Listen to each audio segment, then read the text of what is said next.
Hey,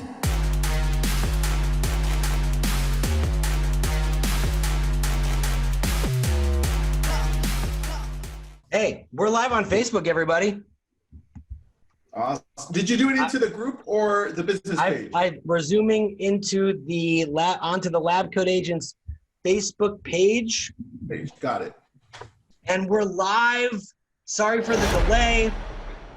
Zoom was acting up as per usual, but today it was worth the wait because we have an awesome guest with us today. His name is Brendan Kane. Brendan is a social media, when people say guru a lot, but this guy's the real deal. Like, I hate the word guru, but Brendan is a guru, right?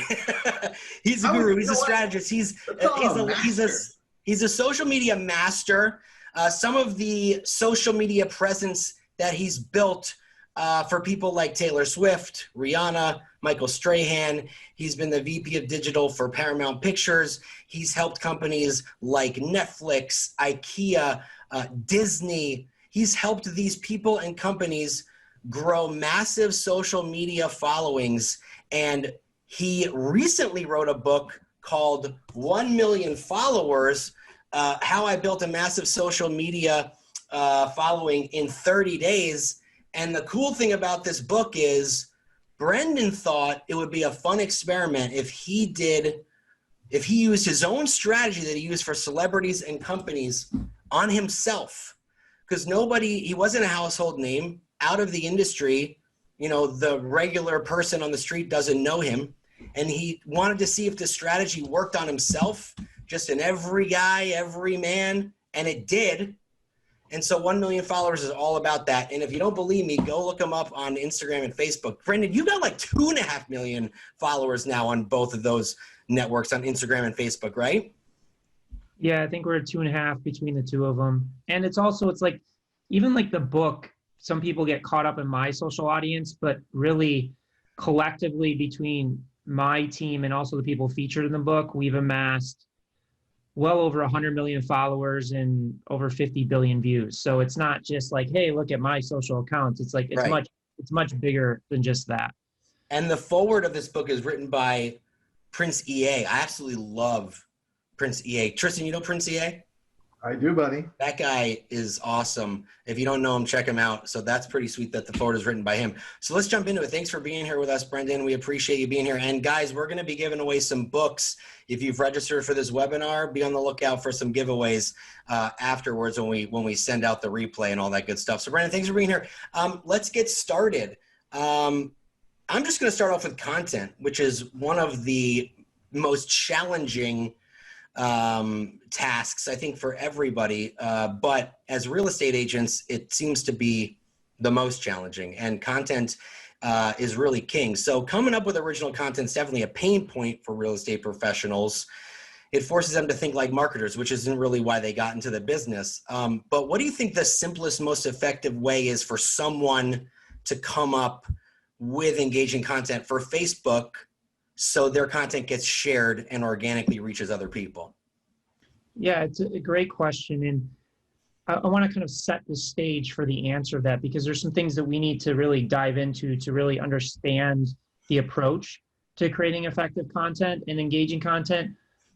First and foremost, understanding that there's over 60 billion messages sent out on digital platforms each day, between social media, text, email, phone calls, all those things. It's an extremely noisy and oversaturated world. So no longer are you in a world where you're just competing against your direct competition, other realtors, other listings. You're now in a world where you're competing for attention. Like it or not, you're competing against LeBron James and Netflix and The Rock and all these major content players. So one of the first things that we really talk about a lot when it comes to creating content is finding a way to hook them in and capture that first 3 seconds. And one of the elements that we always talk about is pattern interruption. So just imagine you open up Instagram and you're swiping, and again, you just watched LeBron James. You just watched Netflix. Now here comes your listing, or here comes your content. What is going to interrupt that pattern and get somebody to just stop and then go into the other part of the conversation? Because if you can't get somebody to stop in those first 3 to 5 seconds and people scroll past it, your reach is gonna get completely suppressed in the algorithms. And if it's paid, your cost in the auction is gonna go up dramatically. So our job as content creators, first and foremost, is what is gonna make them stop in that first 3 seconds. And where most people go wrong is they try and do too much. They try and express all of their value or all of the listings value or everything in those first 3 to 5 seconds and become super overwhelming, and then people scroll past. So there's like this really fine line where you don't want to do too much, you don't want to do too little. There's a sweet spot in between. So it's really that your job, first and foremost, is to win that first 3 to 5 seconds. Oh, that makes sense, man. Yeah. So can you tell us with that, you mentioned in the book that one of the easiest, most engaging ways to put out content is grabbing quotes that have to do with your specific vertical, sales vertical. For us, it's real estate. So why do you say that? What makes you think that that's really good? Well, I agree with you. I'm just asking why. Well, that we use that tactically, specifically when we're trying to generate followers. And it's a good tool to use for that. When we're talking about lead generation, traffic, or even conversions, we'll use other types of content. But let's just talk about the difference, the high level difference between a video and an image. Because an image is much easier to create. There's a much lower barrier of entry. And again, going back to that first 3 seconds, within that first 3 seconds, we can see as a person using the app, I like this, I don't like this. There's not that many variables in there. And typically people resonate with positive and affirmational quotes. When you talk about a video, there's so many different variables that go into making a video successful. It's that first 3 seconds. It's the meme card, it's the headline, it's the captions, it's the color of those things, it's the pacing, it's the tone. Now, with that said, video has a much higher ceiling and much larger opportunity than an image does, because all of these platforms, again, are dictated by the algorithms, and the algorithms have one job and one job only, and that's keep you on the platform longer. Most people think the algorithms are out there to get them, that they're there to make you pay for reach. It's not the case at all. So that's kind of the difference between the two. I don't know how much quotes are really gonna move the needle when it comes to real estate and real estate agents, but we found it to be a very effective tool to bring people into a larger conversation if we're trying to generate a follow. And it also can be used for supplemental content as well, just to keep the audience engaged and show what you represent as a brand. Yeah, I think, if you're a real estate agent and you're attempting to get seen in front of potential clients, the quotes, may not have the same effect. But if you're a real estate agent and, you're attempting to, maybe you're a successful agent, you want to maybe start a consulting or coaching, or be an influencer in the industry, then the quotes would potentially help with your following. I know that quotes have helped for us, Tristan, with LabCoatAgents. Definitely. I think you just have to find the right quotes, very similar to what Brendan is saying. Stick to that world. If you're trying to reach out to your consumer that are going to buy a home, then get quotes that say amazing things about real estate creating wealth along those lines. I think that's what Brendan is saying. Bring them into that world of yours, right, Brendan? Yeah, and also going back to pattern interruption is like, what is a quote that's really going to stand out, get somebody to stop in the feed, and also intrigue people to want to learn more about you. So there's different ways that you can use headlines or use quotes to really tease and dive into your brand further. And I can't stress it enough, and that's why my whole second book, Hook Point, is focused solely on this, is because where most people lose and where most people struggle, it's not that they don't have a great message. It's not that they don't have a great brand, or in this case, a great property or listing, is that they're not winning the first 3 seconds to dive into the rest of the message, into the rest of the story. And the reason is because there's so much noise, there's so much content. It's not like it's different when it's a search-based platform. So if somebody's going into a platform like a Trulia or a Zillow or even like an MLS, it's very different. People are looking for property, and there's certain tools that we can also talk about and how to stand out in those platforms. But when you're talking about social media, it's not just real estate you're fighting against. You're fighting against every piece of content, from an influencer to an athlete to a celebrity to a movie studio. Yeah, 100%. So let's talk about some of those platforms you mentioned, for real estate specifically. What should we be aware of? Well, again, it's doing an analysis of the information on all the other listings and seeing how you stack up. We do this in social media all the time, and I encourage you guys to do this in the listings. So let's take Instagram, for example. Everybody knows the Explorer feed, where you click the little search icon, and then there's all this content that shows up.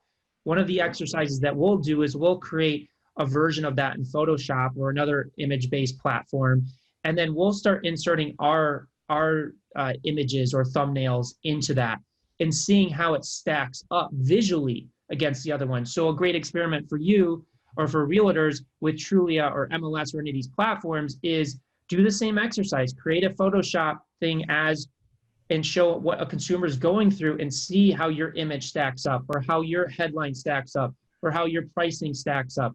Oftentimes we just get into this habit of just doing the same thing over and over again, instead of really diving in and seeing visually and also contextually with the image, the video, the text, what is going to increase that click-through rate? What is going to increase that engagement or get people to stop with that specific piece of content there? Yeah. So you talk about that a lot in the book in terms of A/B testing, right? That's you talk a lot about running multiple ad pieces or multiple pieces of content at the same time. With a real estate agent, when it comes to social media, I think why they're not jumping in further is because I think they are afraid of not knowing what's going to work. And they're afraid of, as little as $10 being wasted, right? But I also don't look at it as $10 being wasted. I look at it as $10 that I spent to find out that something didn't work, which I'm glad it wasn't $1,000, right? So talk a little bit about A/B testing and how we can use that to our benefit. Yeah, testing is critical to success. Now, when we talk about testing, does it mean that you have to spend money to test? No. It could be what we just talked about with the real estate listings is you set a hypothesis for a property, and and again, I'm not a realtor, so you guys can that's fine. Push back on it. But let's just say I don't want to spend money on ads, and I can get into the ad part next time. But you had mentioned being worried about making the wrong decision. Well, first off, there isn't really a wrong decision, because we're going to learn from every decision we make and apply it to the next property and the next property and the next property. So that's what I want to set the groundwork is the testing that you're doing is not just for this specific listing or for your specific overall business. It's going to apply for the long-term strategy. And the learnings are just going to keep compiling and compiling and compiling on top of each other. So for example, when I worked with Katie Kirk for 2 years, I had to reverse engineer the art of the interview for digital platforms with her. And I told her, we're not going to fall in love with any interview. But if an interview doesn't work, I don't want you to be upset about it, because we're going to take those learnings and apply it to the next one and apply it to the next one. And I did 220 interviews with her, ranging from like a DJ Khaled to a Joe Biden to a Jessica Chastain, a Chance the Rapper, all across the board. And I tested 75,000 variations of these hooks. Wow. And we just got smarter and smarter and smarter to the point where, working with Katie, we could predict what questions to ask that would have the highest potential of going viral, because we had all of this data. And that analogy I want to apply to everybody listening to this. It's like each listing we do is similar to each interview I did with Katie. Is I want you to learn with each listing and test a unique variable each time. So going back to an MLS or a Trulia or a Zillow, maybe a hypothesis is I want to see if starting my first thumbnail is a backyard. I want to see if that moves the needle on click-throughs or getting people versus a basement versus the front of the house. So that could be one test that you don't have to spend any money doing. And then you can learn with each property what variables move the needle. In addition to the headlines, is how am I going to structure this headline? What words am I going to use? Okay, for my hypothesis is using the word stunning in the headline is going to create a higher click-through rate or a higher engagement rate. So I'm going to test that variable and track the success or lack thereof with that. Now, as you mentioned, Nick, a lot of the 1 Million Followers book talks about A/B testing with ads. The beautiful aspect of social platforms with Facebook and Instagram specifically, and you can do the same with YouTube, is it allows you to do something called a dark post, which means and this is done automatically for you. So I don't want people to kind of stress out about how do I create a dark post. Whenever you create an ad on these platforms, it's created automatically for you as a dark post. And what that means is it's just not being posted to your live timeline or feed. So that gives you a tremendous opportunity to test different variations of your listing. So going back to the hypothesis that I just set out is we could run a test for a specific property and test 5 different thumbnails or 5 different headlines or 5 different CTAs and see which one moves the needle in terms of getting people to click or register or share or engage in some way. So that tool is amazing because we can literally take the same listing and test it 10, 15, 20, all the way up to 100 different ways if we want to. And in real time, we'll see the learnings. We'll see which one has the highest click-through rate. We'll see which one has the highest shareability if that's what we're going after, or have the highest registration rate. So there's so many different tools at our fingertips that weren't there 10 years ago that all of you listening can really take advantage of to increase your chances of being successful. Brendan, do you talk more about that in your new book? Yes. So that's what I figured. Yeah, so most people come to me now and they're like, I really want to master social media. And I tell them, start with my second book, Hook Point, How to Stand Out in a 3-Second World. Because listen, if I gave you 1 million followers tomorrow and you can't get people to stop and pay attention, then it falls flat. You're not going to get reach in the algorithms, or if it's paid, your cost is going to be inflated in the auction. Because every time we open up these apps, there's probably 1,000 pieces of content that could be seeded to us based upon the number of people we're following and the content we've engaged with in the past. So the algorithms basically have to say, well, which are the first 10 pieces that I'm going to prioritize that are going to get people on the platform keep people on the platform longer, because obviously they can't seed 1,000 pieces of content to you as soon as you open up the app, because you'd be just overwhelmed. Well, Brandon, with that, you talk about sticking with the Facebook bid amount. Can you talk a little bit about that? Because I know people will want to have questions around that.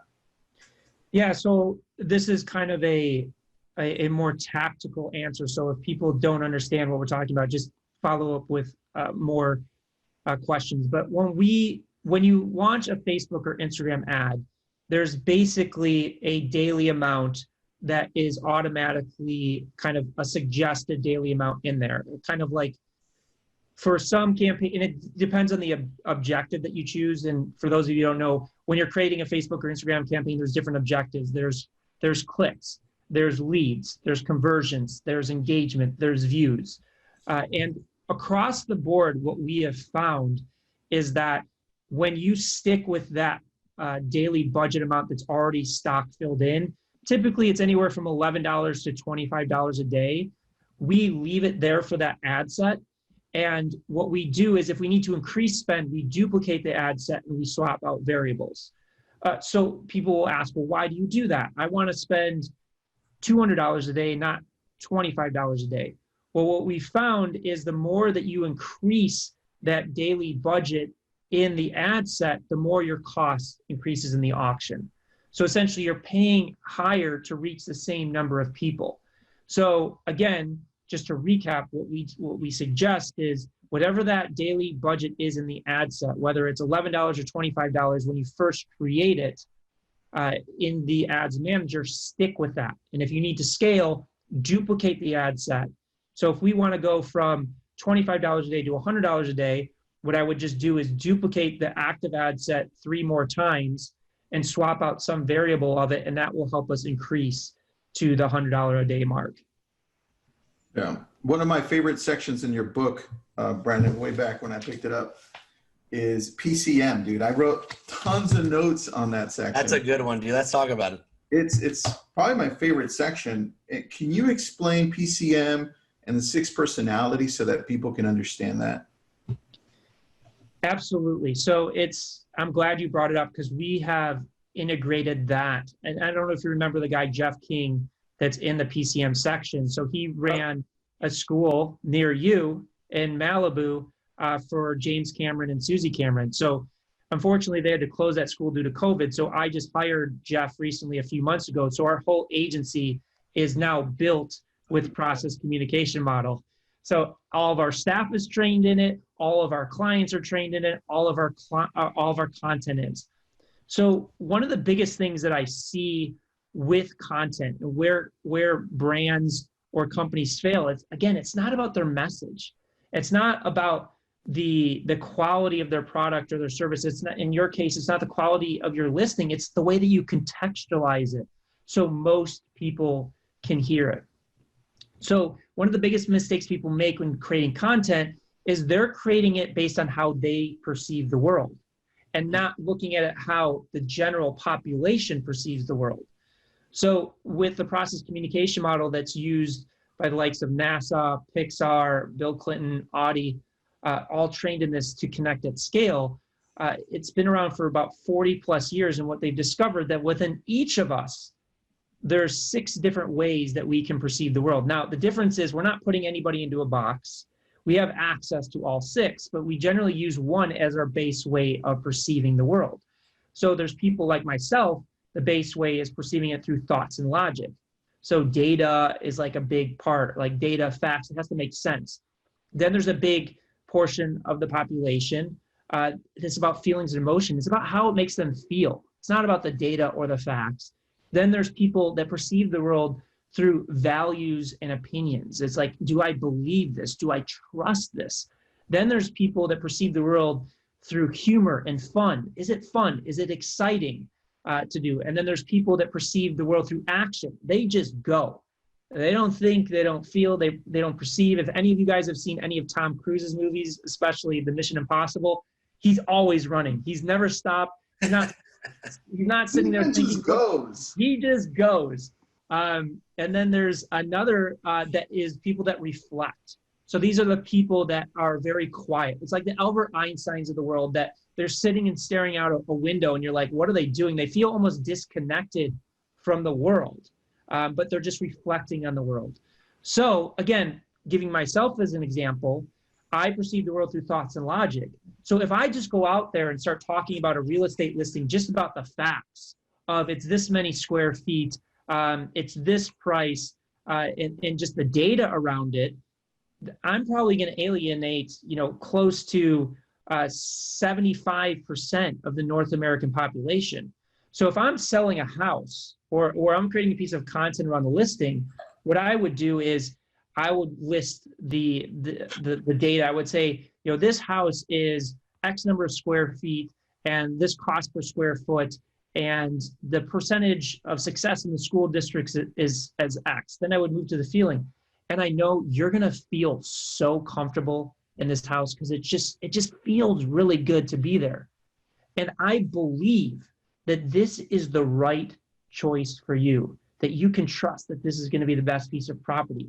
And you know what? The neighborhood is off the chain. It is so fun. It has great neighbors. You're going to have such a great time. So I just intertwined a few of those. I did thoughts and logic. I did feelings and emotions, beliefs and opinions, and then fun and humor. And then if you wanted to intertwine the action-based thing, you would say, bottom line, this is the best house on the market that you're going to find. So we're taking the same property and we're just changing up the different variables so most people can receive the information that we want to give to them.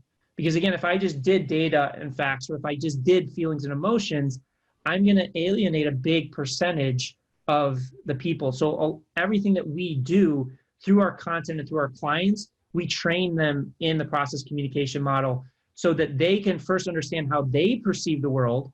Because the minute you understand how you perceive the world, then you can understand what your strengths and weaknesses are. In addition, through that training, we will then help people craft their message so it can reach the widest audience possible. Hey, so I just want to, you have an example in the book that uses logic, value, compassion, imagination, humor, and charm. It's like for a car, right? So if you guys are watching, think of it like it's a house, right? Think of a car. This model gets 50 miles per gallon, right? That would appeal to people who are logical, right? The car's miles per gallon are at the highest rate compared to other models in its class. We believe that this car provides more value to our customer in regard to what you're going to pay for. And that one is clearly value. That's persisters. The thinkers, persisters, harmonizers, imaginers, rebels, promoters. Bottom line, it's the best car on the market. It feels good. It looks nice. And you're going to be comfortable driving this car. That one is charm and feelings and compassion. And then all your friends are going to finally want to hang out with you because your car is awesome, which is humor.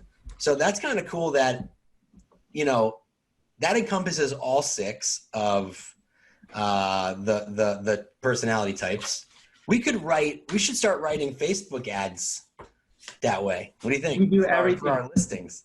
All of our Facebook ads, our landing page copy, our landing page videos, our email copy is all structured in this. It's like going back to Pixar uses this. Like Pixar, and they don't like talking about it, but all of their screenwriters are trained in this. And Pixar is the most successful movie studio startup of all time. I don't know what the success rate is, but it's got to be close to 95%. And me starting in movies, like that is unheard of.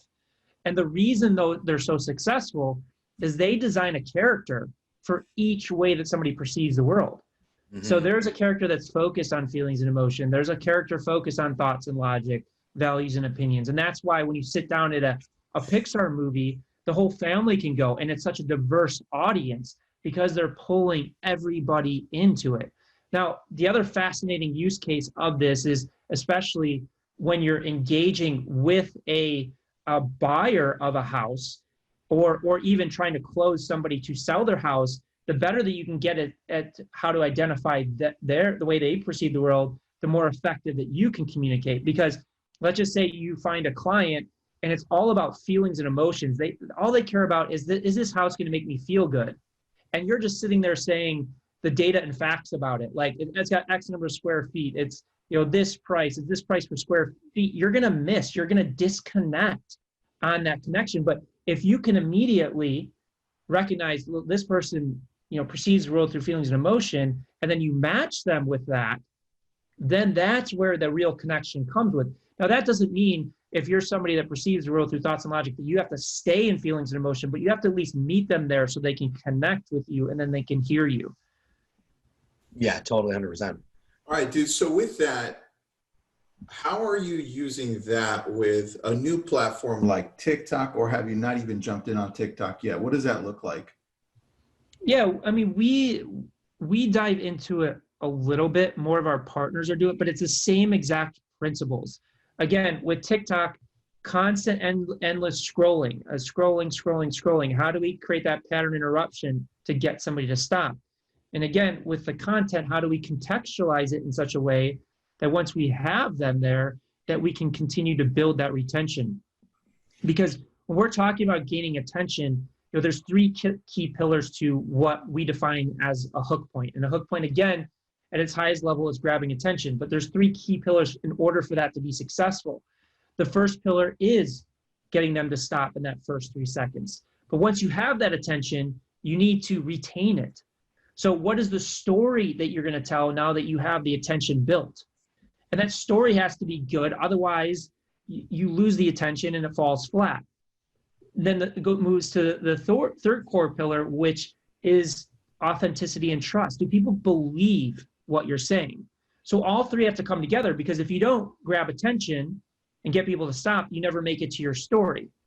If you grab the attention and your story is not good, or it's not contextualized properly, then it falls flat. If you grab attention, you have a great story, but nobody believes it, then you fall flat again. So all 3 have to play together. And it's the same across any platform, whether you're talking about TikTok, Facebook, Instagram, YouTube, LinkedIn. All of those principles come together and make you successful or lack thereof. Hey, Brendan, I want to talk about selling versus, I guess, not selling. Like when you talk about the less you try and sell, the more you will sell. Real estate agents have a really hard time with not selling themselves.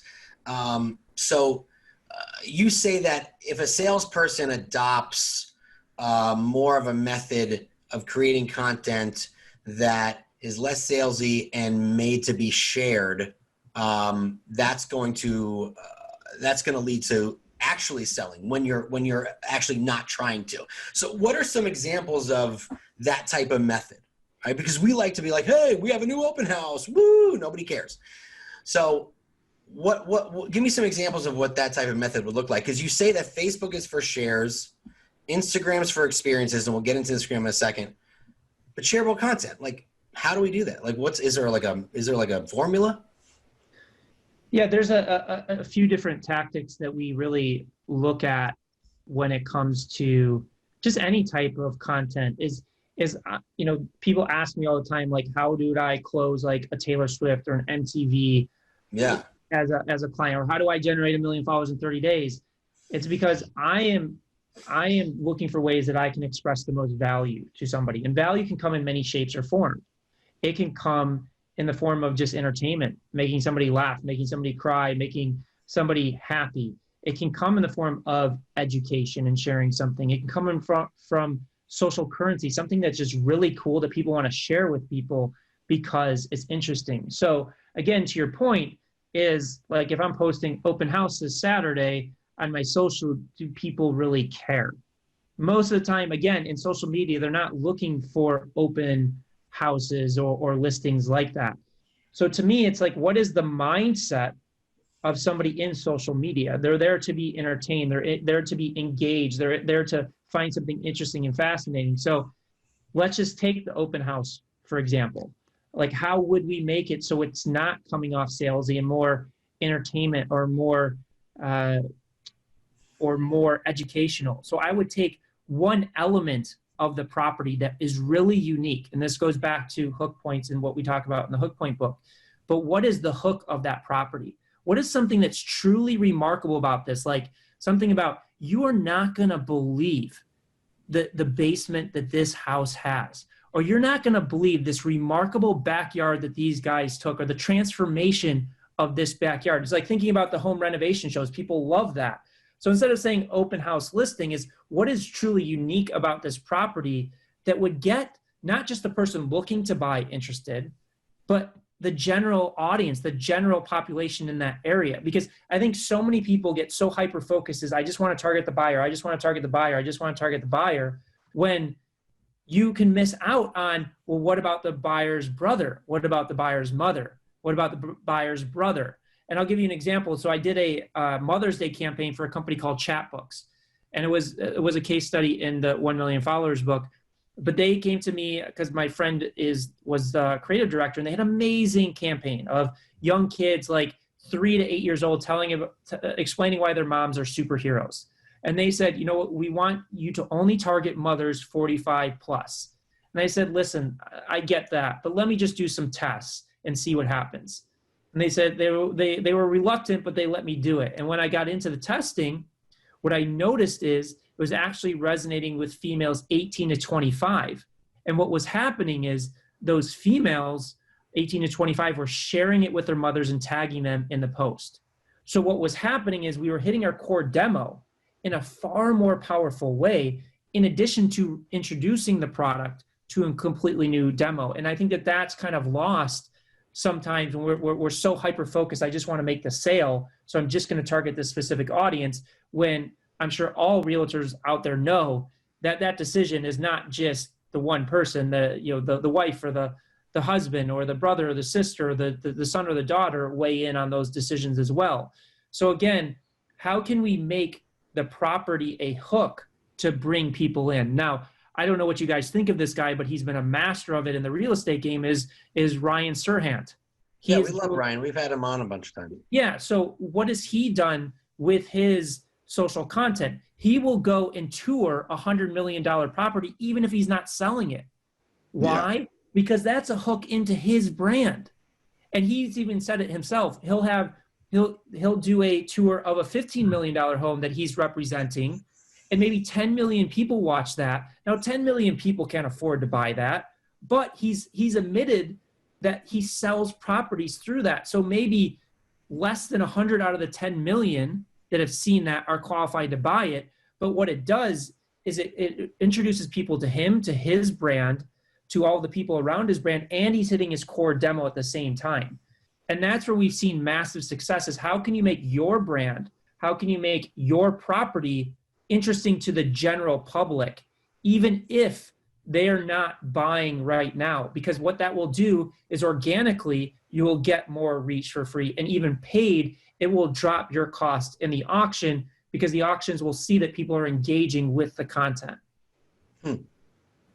So really, dude, I love that. So if we're talking to real estate agents here and we're saying, okay, pick one platform to jump into right now, what would your suggestion be? Because we've got Facebook, Instagram, YouTube, now TikTok, LinkedIn, Snapchat, all these other ones, and Pinterest. What would you tell them? Pinterest. Well, yeah, I mean, Pinterest is actually a pretty remarkable platform. No, I know. Properly, but it depends on a few variables. One is, what is the end goal that you're going after? Is it, I'm just trying to sell homes, or I'm trying to attract more homes to sell? If that's the case, then you want to, TikTok's not going to be a great platform for you. I would focus probably Facebook, Instagram, maybe YouTube, and LinkedIn. If you're looking to build a larger brand, like a national brand where you want to coach or create books and things of that nature, then where I recommend you start is, what is the platform that you use the most?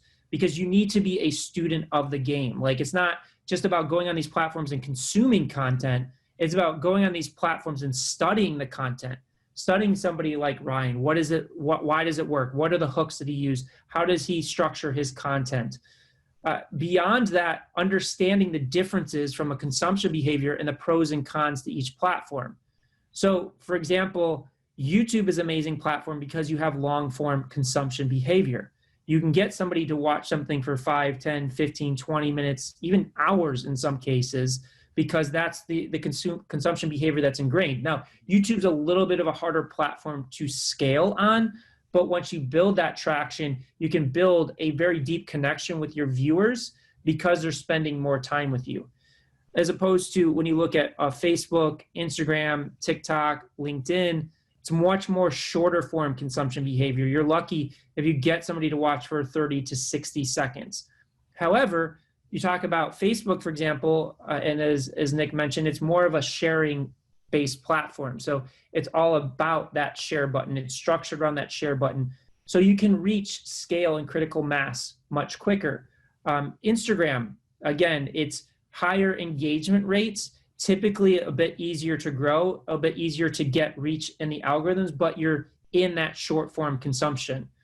On top of that, one thing to consider is, if you're just focused on lead gen, if you're just focused on how do I get more clients, then the best place to really start is with the ad platforms on each of these networks.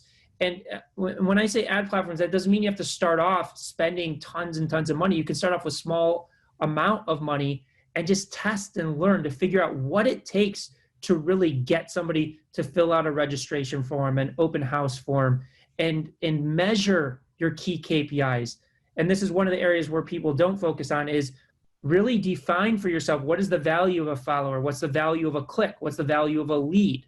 What's the value of a sale? What's the lifetime value of my clients? And factor all of that in when you're using paid campaigns, because then you can create simple, very simple Excel spreadsheets to see if you're hitting the KPIs that you've set out for yourself or for your team. Brendan, I want to end on like something super actionable. And I think I want to talk about Instagram for a second. Well, one thing I want to mention is about YouTube, because you go into YouTube in the book. You also go into Snapchat. Really quick, one quick question then before my big question. Okay, you say Facebook is for shares, Instagram's for experiences, Snapchat. What's Snapchat for? Like, what's the purpose of it? Well, I mean, Snapchat is just another communication line, and it's kind of a communication line that feels more one-to-one, sharing things that are more in the moment that will obviously be expiring. So you don't have to feel as perfect with the content. But at the end of the day, IG stories, Instagram stories took over that feature. So it's it's the same experience that you get with Instagram stories with Snapchat. And I don't really feel that Snapchat is really the best for the audience that we're speaking to today, but that's the way that I would describe it. Yeah, for sure. Okay, this is my last question. And I think that this is a good one to end on. And guys, take some notes, because I think there's going to be a good piece of strategy for you. So because Instagram is not built on shares, right? It's hard to go viral on Instagram unless you have really great content experiences, like you say, right? What would be a great strategy? You talk about a couple strategies for growing your influence on Instagram locally, right? Because we're agents. Maybe we want to grow our brand locally on Instagram. And some of those things are focusing on local businesses, highlighting local people in your community doing great stuff. What are some strategies that we can use as agents because of the lack of shares on Instagram that we can grow our influence in our local market? That's a great question. So there's 3 primary ways that you can grow and scale on Instagram. One is getting reach in the algorithms. The algorithm seeing your content, it's building the retention, it's getting people to stop. They're spending at least 3 seconds or more on the content. The more you do that and design that, the more reach you'll get to not just your followers, but beyond that, and hitting the explore page. And again, a lot of this is really broken down deeply in my book, Hook Point, and the masterclass, which I'll send a link to so everybody can check out. Let me just say it's masterclass.hookpoint.com if you want to check it out. Yeah, and the other way is distribution of content. So we've amassed millions and millions of followers on Instagram by distributing content out onto other channels and driving it back to ours. So, and you already touched upon this, is if you're dealing specifically with the local market, who are all of the local businesses? Who are the local influencers? How can you tap into them and their accounts to drive traffic back to you? So different unique ways that you can do that. Doing an interview with a local plumber or a restaurant or an athlete in the community to then syndicate that content on your channel and their channels to drive that back. Maybe you can do a fun open house where you invite some influencers, or when COVID restriction ends, you can do like a group dinner with local influencers with the whole idea of you're going to cross-pollinate that traffic together. Another tactic that can be used with those influencers or local businesses doing contests as well is, hey, we're going to give away a dinner for 2 at this local restaurant. And in order to do that, you have to follow the local restaurant, and all the local restaurant followers have to follow you as a real estate agent. And contests are used a lot, and giveaways are used a lot on Instagram. They can be positive, they can be negative. I would just say if it's relevant to your brand, relevant to your business, I think it could be a great tool to do these cross-pollinations and promotions with these businesses where it's a win-win for both. And then the third, which we've talked about, is ads. Is with ads, you can do ads to a very specific geolocation for a nominal cost.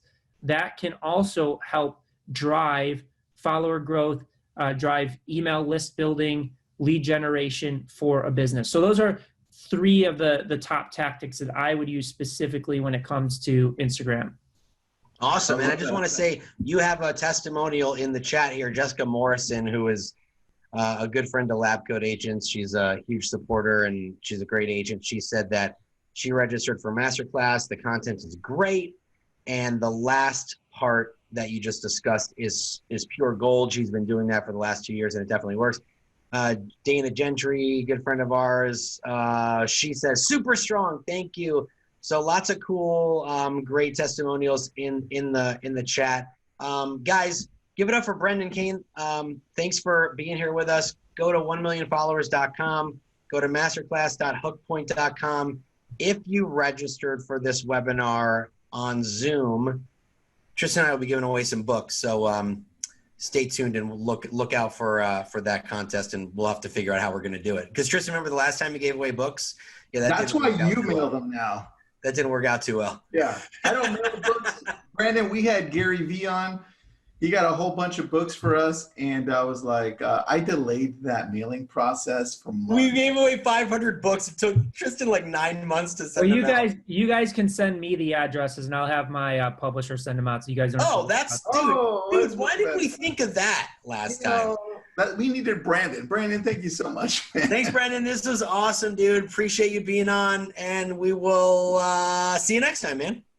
Yeah, thanks for having me. It was Have awesome. fun in Florida, buddy. Let him say goodbye. You're talking over. Nick, have fun in Florida, Brandon. Stay safe, buddy. Oh, now who did it? Now who did it? Brandon, have an awesome day, buddy. See you later. Bye, Nick. Yeah. Thanks, Brendan. Appreciate you. Yeah, take care.